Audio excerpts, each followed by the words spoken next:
Tudo bem? Bem-vindo a mais uma conversa no livro do Apocalipse. Nós passamos muitos dias, vários dias, sem gravar, mas estamos de volta, ok? Essas conversas, como sempre falamos, elas não são editadas. Então, do jeito que a gente grava, a gente publica, né? Então sai com muitos erros, né? Não sai bem arrumadinha, bonitinha, como um vídeo editado. Mas o nosso interesse é esse, é que seja uma conversa, que seja algo informal. E nós estamos conversando sobre o livro dos 7 selos. E nós já avançamos até chegar no capítulo 13. O capítulo 13, ele fala de um parênteses, ele é um texto parentético. E ele fala de duas bestas.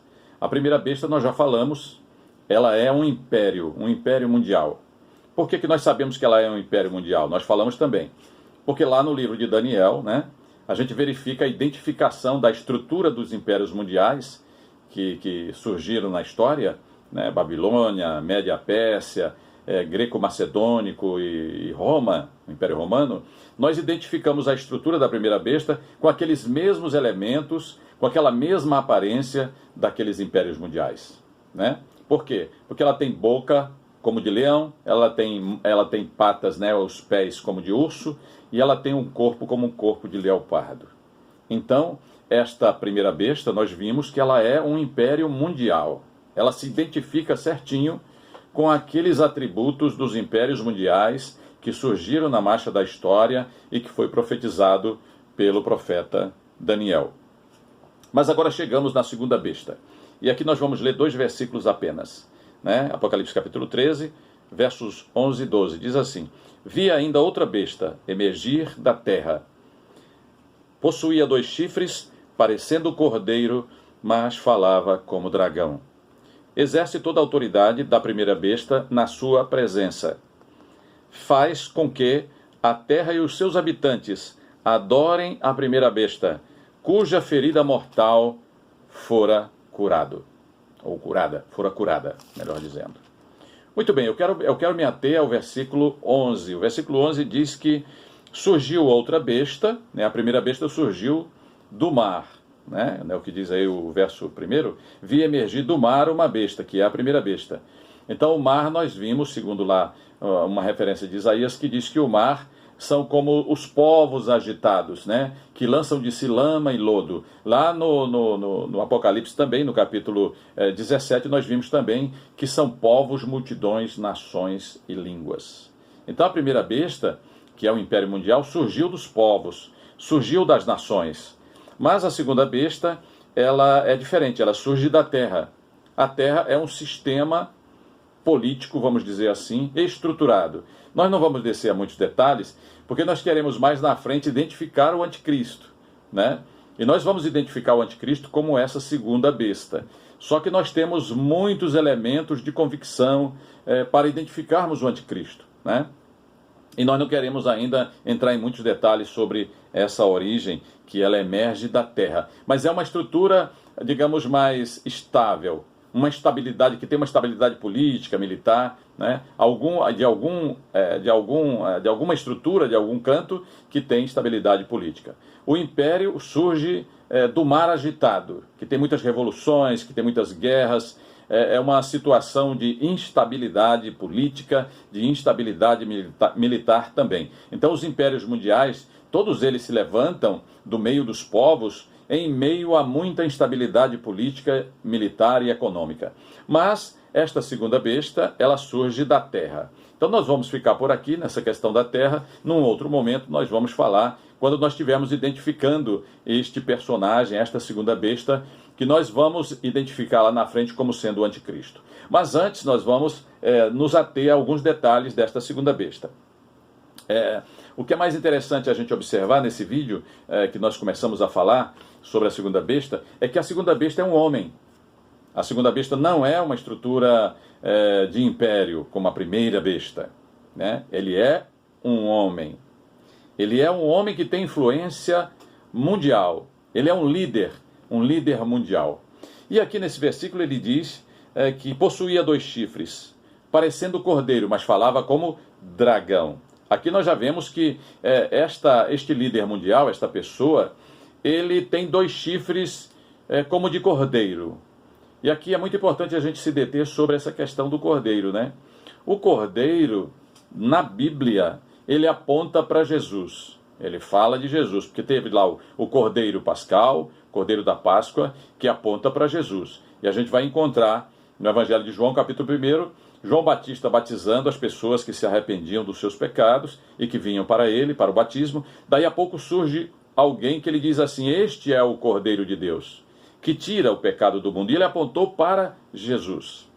Ele disse: é esse que eu tenho falado, que esse que vem após mim, ele é antes dos dias da eternidade. Ele é mais poderoso do que eu, e que eu não sou nem digno de me abaixar e desatar-lhes as correias das sandálias. É ele que vos batiza com o Espírito Santo e com fogo. Então aí João Batista, o último profeta da velha aliança, aponta o Senhor Jesus, né, o homem Jesus, como o Cordeiro de Deus que tira o pecado do mundo. Ele é aquele que veio de Deus, o Filho de Deus, né, e também Filho do homem, para realizar a aliança perfeita uma vez para sempre, para nos purificar dos nossos pecados, certo? Então aqui tem uma referência que diz que ele tinha 2 chifres como de cordeiro. 2 chifres como de cordeiro, certo? O cordeiro, ele simboliza a inocência, a gentileza, a docilidade, né? Aquele comportamento amoroso. É cordeiro. Essa expressão que Jesus era o Cordeiro de Deus simboliza tudo isso, a inocência, porque ele veio e nunca cometeu pecado. Nunca se achou uma palavra de engano em seus lábios. Ele é o Cordeiro de Deus, que foi aceito por Deus para realizar o sacrifício perfeito, agradável a Deus, aceitável por Deus, diante da justiça de Deus. Por isso que ele era chamado de Cordeiro, o homem que nunca cometeu nenhum pecado. Então essa segunda besta, esse homem, esse líder, que é um líder mundial, ele se identifica com Jesus, ele tem uma aparência, com a aparência do Cordeiro de Deus, a aparência de inocência, digamos assim, de uma pessoa que é gentil, que é uma pessoa que não comete erros, possivelmente, né? Uma pessoa que é de Deus, e uma pessoa que parece com Jesus. Então vejam que essa segunda besta é um homem que tem influência mundial, né? E que ele tem uma natureza. Nós já fizemos um vídeo também falando sobre a natureza do anticristo, que nem é política e nem é militar. A natureza dele é religiosa. E aqui a gente identifica. Ele parece com o cordeiro, mas fala como dragão.